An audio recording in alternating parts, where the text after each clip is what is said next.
No change in policy and no clues on what happens next. That was the message today from the Federal Reserve as policymakers wrapped up their two-day meeting.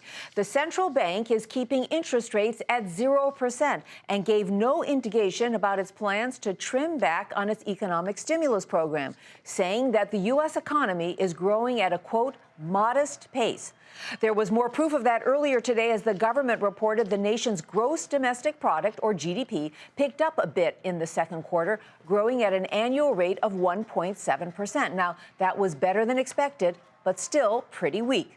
The reaction on Wall Street to all that economic news was pretty tepid, too. The Dow lost 21 points, the Nasdaq rose about 10, the S&P off a fraction. For more on that Fed meeting, here's Hampton Pearson.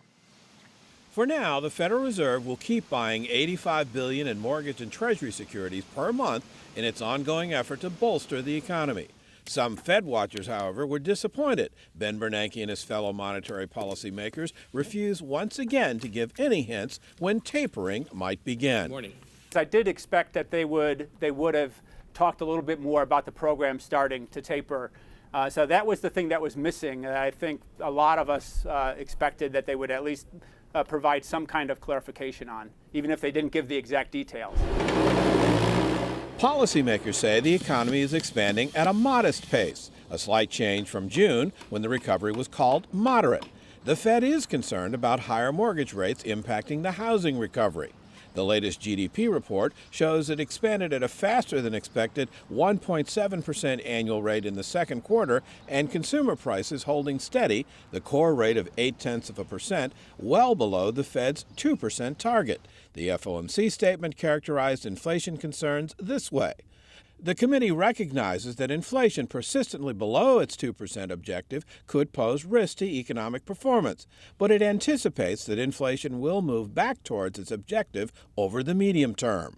Key short-term interest rates will remain near zero as long as unemployment remains above 6.5%. And like the decision on tapering, any policy change will be data dependent. It depends on continued solid employment growth. The Fed wants to get out of the program, will probably start tapering at its September meeting. But if employment falls off between then and now, that'll get them to push it back.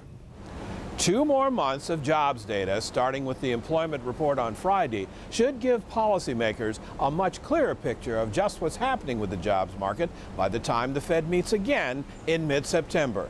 For Nightly Business Report, I'm Hampton Pearson in Washington.